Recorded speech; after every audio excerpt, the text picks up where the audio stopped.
That's good. Whenever you guys are ready, Yes. I'm ready. We're all ready. Okay. Buenas tardes a todos y muchísimas gracias por invitarme a hablarles el día de hoy. Y la invitación que recibí fue para hablar sobre historia y arquitectura. Por eso he decidido hablar con ustedes hoy sobre patrimonio de la humanidad y lo que esto significa. Este es un tema que yo he estudiado más desde la perspectiva de las relaciones internacionales y no tanto desde la perspectiva mucho más tradicional de la conservación arquitectónica de monumentos y de edificios construidos por el hombre. Y esa es el tipo de percepción que normalmente se tiene de patrimonio, un tema de conservación de monumentos y edificaciones. Pero aunque la conservación es una parte clave y fundamental de lo que es el patrimonio, las implicaciones del patrimonio de la humanidad o el patrimonio mundial van mucho más allá de la simple conservación. Me gustaría entonces hablarles sobre el contexto histórico en el que se formó la idea de crear una convención internacional para la protección del patrimonio mundial. Y luego quiero compartir con ustedes algunas ideas sobre lo que es el patrimonio mundial hoy y cuáles son las perspectivas a futuro sobre este movimiento. Bueno, históricamente nos remontamos al año 1959, cuando el gobierno de Egipto decidió crear un gran proyecto de infraestructura, una represa que desafortunadamente hubiera tenido un impacto negativo en un monumento histórico, los templos de Abu Simbel, uno de los grandes monumentos de la civilización egipcia.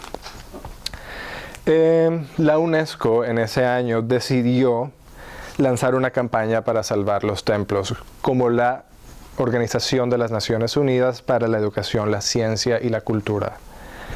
El proyecto implicaba desmantelar estos templos y luego mover cada una de las piezas a un área segura donde tendrían que ser reconstruidos ya a salvo de la inundación, que significaría la construcción de la represa. La campaña en el año 1959 costó $80 millones estadounidenses que fueron donados por diferentes países, y esto fue un hito histórico nunca antes visto. Varios países se habían turnado o repartido la responsabilidad de conservar un monumento que estaba localizado en otro país. Esto demostró un interés de la comunidad internacional para conservar un monumento que no solamente se veía como parte de la historia de un país específico, sino como el legado de esta civilización para el resto de la raza humana.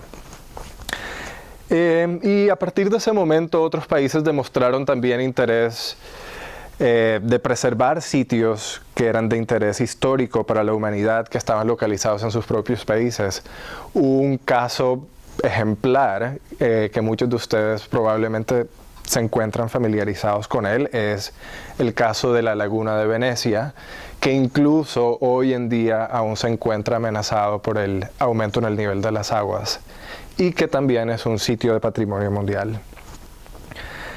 En este contexto, luego de salvar los templos egipcios y el interés que despertó todo este movimiento en el área internacional, la UNESCO se unió con ICOMOS, que es el Consejo Internacional de Monumentos y Sitios Histórico-Artísticos, con el fin de crear un borrador de una primera convención para la protección del patrimonio cultural a nivel mundial.